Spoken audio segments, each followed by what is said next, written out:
Inggris kecewa dengan sikap Perdana Menteri Israel Benjamin Netanyahu terhadap negara Palestina. Pasalnya, Netanyahu keras kepala dan terus menolak pembentukan negara Palestina apabila perang di Gaza berakhir.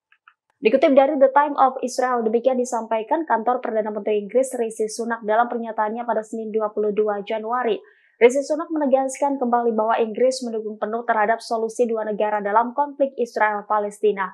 Inggris mendukung negara Palestina yang hidup dan berdaulat berdampingan dengan Israel yang aman dan terjamin. Meski Inggris mendukung hak Israel untuk membalas Hamas setelah serangan 7 Oktober 2023 lalu, namun pemerintahan Sunak menyerukan Israel untuk menghormati hukum kemanusiaan. Perdana Menteri Inggris itu juga meminta Israel menghentikan pertempuran di jalur Gaza untuk memungkinkan banyak bantuan masuk ke Gaza. Pemerintahan Sunak kembali menegaskan ingin gencatan senjata permanen dengan syarat pembebasan sandera Israel yang ditahan Hamas. Juru bicara Sunak meyakini akan ada jalan panjang menuju pemulihan dan keamanan abadi di wilayah pendudukan Palestina dan Israel, namun ia kembali menegaskan bahwa Inggris mendukung solusi dua negara selama diperlukan.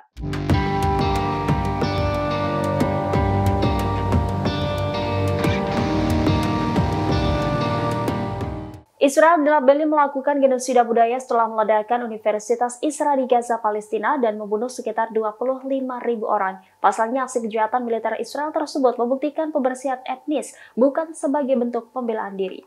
Dilaporkan sebelumnya pada Rabu 17 Januari lalu, IDF memusnahkan Universitas Isra dengan menanam 315 bom ranjau.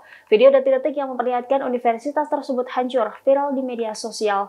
Melansir Truthout, pemerhati HAM sekaligus anggota parlemen Inggris dari Irlandia, Chris Hazard, menilai pemusnahan bangunan sejarah bukanlah untuk membela diri dan melawan pemberontakan, melainkan aksi militer IDF selama sekitar 3 bulan adalah bukti pembersihan etnis.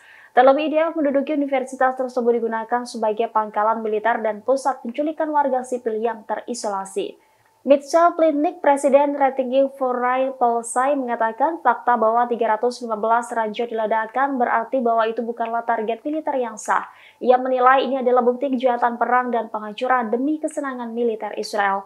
Di sisi lain, Pusat Media Timur Tengah Internasional menyebut penghancuran Universitas Israel sebagai upaya terbaru Israel untuk melakukan genosida budaya. Pemusnahan bangunan sejarah seperti ini termasuk dalam kasus Mahkamah Internasional Afrika Selatan yang menuding Israel melakukan genosida di Gaza, Palestina.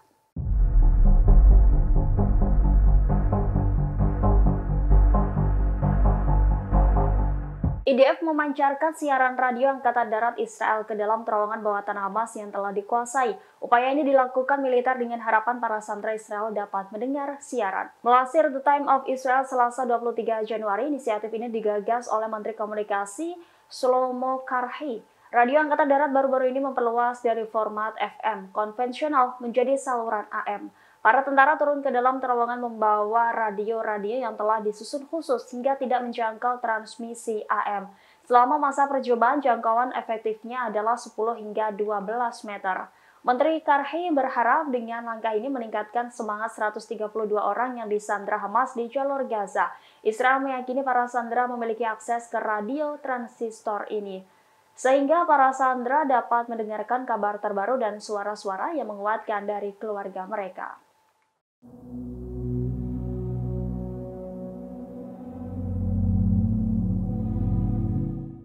Pasukan Amerika Serikat dan Inggris kembali melakukan serangan terhadap kelompok Houthi di Yaman. Tidak tanggung-tanggung, Amerika Serikat dan Inggris menargetkan 8 sasaran di Yaman pada Senin 22 Januari. Upaya tersebut sebagai tanggapan atas serangan Houthi terhadap kapal-kapal di Laut Merah. Dalam pernyataan bersama, serangan Amerika Serikat dan Inggris secara khusus menargetkan lokasi penyimpanan bawah tanah Houthi. Selain itu juga menargetkan kemampuan pengawasan udara dan rudal kelompok yang didukung Iran tersebut. Melansir Anadolu, rentetan serangan Amerika Serikat Inggris tersebut atas dukungan Australia, Bahrain, Kanada, dan Belanda. Serangan terhadap 8 sasaran Houthi bertujuan untuk mengganggu dan menurunkan kemampuan Houthi yang mengancam perdagangan global dan kehidupan para pelaut. Di hari yang bersamaan, Houthi dilaporkan juga menyerang kapal kargo berbendera Amerika Serikat yang diduga membawa senjata untuk Israel. Adapun serangan itu terjadi pada Senin 22 Januari hingga membuat kapal kargo Amerika Serikat meledak dan membara. Dikutip dari Al-Mayadeen, serangan itu dikonfirmasi oleh juru bicara Angkatan Bersenjata Yaman, Jenderal Yahya Saree. Ia mengatakan Houthi telah melakukan operasi militer dengan meluncurkan rudal ke kapal kargo Amerika Serikat Ocean Jets.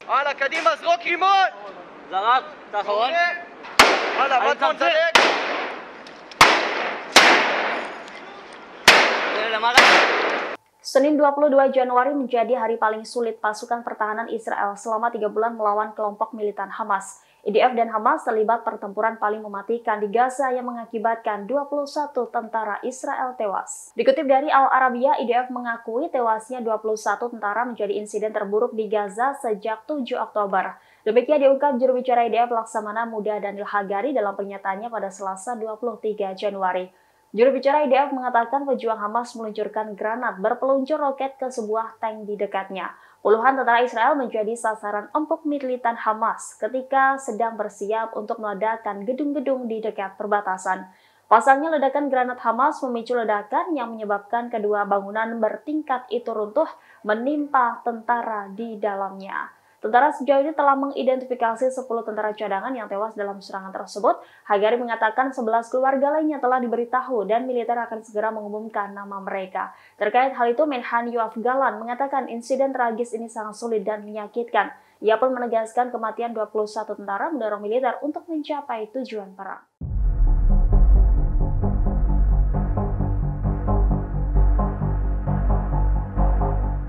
Presiden Israel Isaac Herzog hingga kabinet perang bereaksi keras atas tewasnya 21 tentara IDF akibat tertimpa reruntuhan bangunan di Gaza Tengah pada Senin 22 Januari. Juru bicara IDF Daniel Hagari mengakui insiden tragis tersebut menjadi yang terburuk sejak 7 Oktober.